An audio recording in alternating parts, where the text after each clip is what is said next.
Bom, o mês de julho chegou e com ele as férias escolares. Quem tem criança em casa deve estar de cabelo em pé, né? Pensando no que vai fazer com essa meninada toda sem esses compromissos de escola, né, Vale? Pois é, Priscila, mas os pais devem pensar nisso com antecedência para evitar frustração dos filhos se eles são divorciados e escolheram a guarda compartilhada. Importante, então, dividir bem a responsabilidade de cuidar desses filhos nas férias.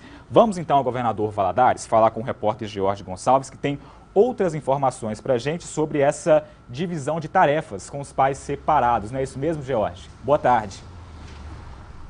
Oi, Farley, boa tarde para você também, para todo mundo que acompanha o MGNT TV Primeira Edição. Olha, segundo o IBGE, nos últimos 10 anos, o número de separações aqui no Brasil cresceu 10%. Eu vou falar com a doutora Teodolina Batista, que está aqui comigo. Doutora, guarda compartilhada, como é que funciona isso em período de férias? Boa tarde. Muito boa tarde, George. Funciona de maneira simples. Em geral, a guarda compartilhada, ela tem um resultado ou de um decreto, de uma sentença, ou mesmo de uma mediação ou um acordo eventualmente celebrado entre o casal. Nesse momento, exatamente é necessário fazer honras a esse acordo ou a essa sentença, cumprindo aquilo que, no primeiro momento, houve de acertos no que tange a essa criança. Portanto, a criança ou adolescente ou ficará parte com o pai ou mesmo parte com a mãe. Nesse momento é necessário que esteja sendo observado as tratativas que foram orientadas, inclusive pela equipe interprofissional do juízo durante o processo, sempre olhando o bem-estar dessa criança e desse adolescente. É muito comum, no primeiro momento, sabemos que na guarda compartilhada, que inclusive hoje é a regra, a criança, ainda que esteja em companhia do pai, durante as férias, não há nenhum impedimento de que ela tenha acesso à mãe e vice-versa, para que o equilíbrio emocional, psicológico, psiquiátrico e, ao mesmo tempo, o bem-estar e a felicidade dessa criança seja preservada, de sorte que ele possa ter aí sempre consigo um duplo referencial.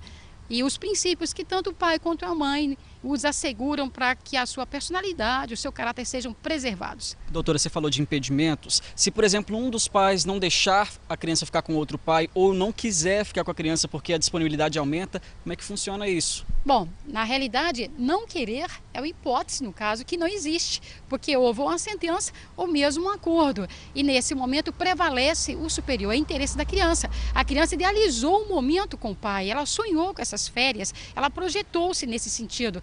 Então isso pode gerar até mesmo um abandono afetivo. Nossos tribunais estão, de alguma forma, até mesmo equacionando indenizações para o abandono moral, para o abandono afetivo. Também é importante observar que, às vezes, a criança tem algumas reações negativas no que se refere ao genitor com quem ela tem que passar as férias. É preciso verificar se essas reações não são produto de alienação parental. Lamentavelmente, se isso vier a acontecer, a lei preceitua até mesmo que o outro genitor tenha a guarda aumentada, ampliada, que quem estiver fazendo alienação parental venha a padecer de fixação de multas, dentre outras punições cabíveis à espécie, para que essa criança ou esse adolescente sejam suficientemente preservados. Afinal de contas, como dizia o grande mestre dos mestres, nosso grande Cristo, deixar a criança estar no centro, e que para que essa criança, esse adolescente cresça com a grandeza de um adulto que vai garantir um bem-estar e até mesmo ser um agente de mudança social, ele tem que ter a sua dignidade e a sua emoção preservados. Ok, muito obrigado. A criança e o adolescente que não pode ficar prejudicado, né, doutora? De forma alguma, obrigada. A gente volta no estúdio com vocês. Farley e Priscila, boa tarde.